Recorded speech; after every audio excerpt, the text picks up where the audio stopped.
Bom, eu acho que a minha paixão do cinema já era desde guri, né? Porque, como eu não queria fazer nada, a única maneira de não fazer nada é ir ao cinema. A grande diversão da gurizada era o cinema. Eu acho que é como dizia o Bertolucci, é como ir à missa, né? É uma espécie de religião.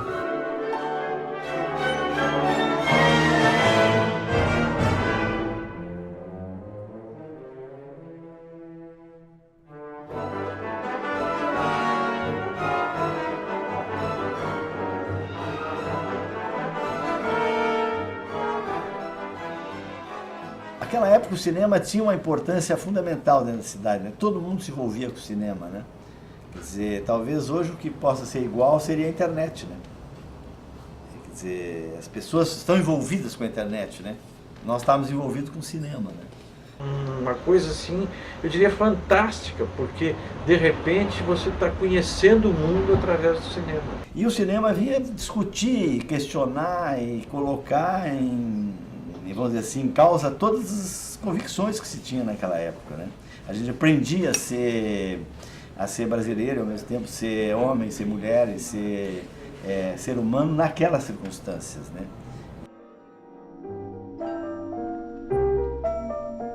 Tinha ópera, REC, Imperial, Rio, Central, vários cinemas, tinha uns 8. No centro tinha o Marabá, o Capitólio, o Coliseu, o Carlos Gomes. Mais uns 12 ou 13, 14 cinemas no centro da cidade. Então, o que se chama de Rua da Praia era o centro. E no início assim da cidade velha tinha o Marabá, tinha o Capitólio, então o centro era bom. Hoje, quem, por exemplo, vai aí no Artiplex um domingo de tarde e vê aquela movimentação toda ali, aqui na Rua da Praia, num sábado à meia-noite. Nos anos 60, no início dos anos 60, estava acontecendo a Novelle Vague, o cinema italiano estava no auge com Fellini, com Rossellini, com Visconti, né, com Antonioni, todos esses caras assim estavam revolucionando o cinema. E o cinema brasileiro estava dando grandes desenvolvimentos ali também, né? Porque é o tempo do Glauber Rocha, é o tempo do Joaquim Pedro de Andrade, né? É o tempo do Paulo César Sarraceni, né? Quer dizer, havia uma discussão enorme de cinema no Brasil, né? Tanto de cinema, vamos dizer, no sentido de fazer cinema, mas também, por exemplo, discussão intelectual do cinema, né?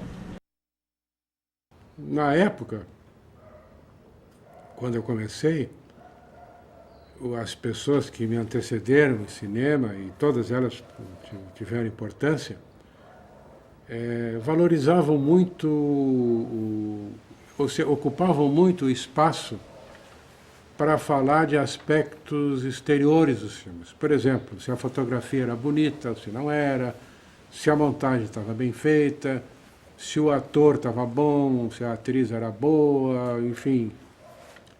Discutiam o elenco, fotografia, montagem, se o filme estava bem dirigido, bem iluminado, esse tipo de coisa.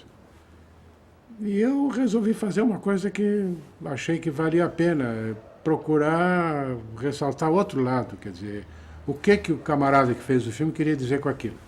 Crítico de cinema, durante algum tempo, ficou sendo a ideia daquele filme, daquele cara chato, sisudo, que só gosta de filme complicado, filme filosófico, né, etc. E não gosta do cinema em geral. Há pessoas que escrevem sobre cinema e parece que não gostam. Chegam a botar, não vá ver, espere sair em DVD, coisa desse gênero. Mas eu acho que, no fundo, tem que se ter amor pelo que se faz, porque senão não sai. O Clube de Cinema tinha um papel fundamental nisso, né? Quer dizer, a educação que nós tivemos de cinema foi extraordinária, porque o Clube de Cinema trouxe muitos filmes, por exemplo, cinema russo, cinema inglês, cinema polonês, né? E era sempre o clube de cinema que trabalhava, né? E o Gastão nos botava nessas coisas, né? Não adianta chegar e dizer assim, Gastão, eu sou tímido, eu não quero. Não, tem que ir lá fazer a apresentação do filme. O clube era isso. Não era uma coisa escondida, ou semi-escondida, era uma coisa muito aberta. E os exibidores gostavam muito, porque se tinham filmes difíceis, tipo Hiroshima, se passasse para o clube, atraía muita gente.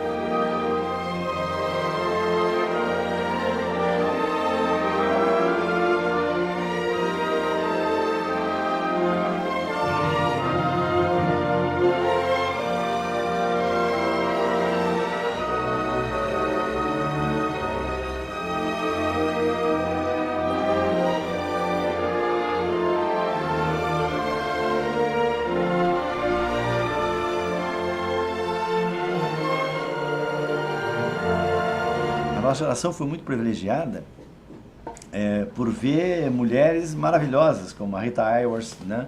Como a Ava Gardner, né?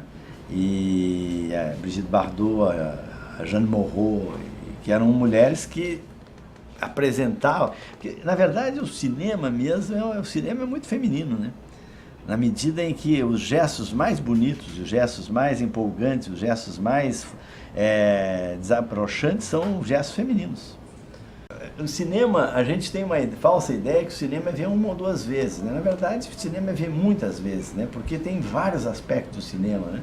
Quer dizer, tu tem que ver o ator, tu tem que ver o jogo do ator, tem que ver a pele do ator, os olhos do ator, o cabelo do ator, o corpo do ator. Isso tem uma impressão na imagem dessas coisas, né? Tem que ver a luz, tem que ver o cenário. É muito diferente se tem um cenário de um jeito ou de outro jeito, se aparece ou não aparece, né? Quer dizer, que tipo de montagem foi feita, corte, montagem, quer dizer, campo contra campo, fora de campo, todo esse conjunto de fatores, né? Se tu não pega de uma vez só. Muita gente ficava espantada, mas como? Por que espantado? Não tem tanta gente que ouve N vezes uma canção, por que quem gosta de cinema não pode ver N vezes um filme? Não, então precisa, quer dizer, as pessoas ficavam horrorizadas, assim, 22 vezes, né? Mas é que tem 22 vezes coisas para ver, né? E continuo vendo até hoje, né? Então, o Matar ou Morrer é um deles, o Cantando na Chuva, Sinfonia de Paris, Hiroshima, o ano passado em Maremba.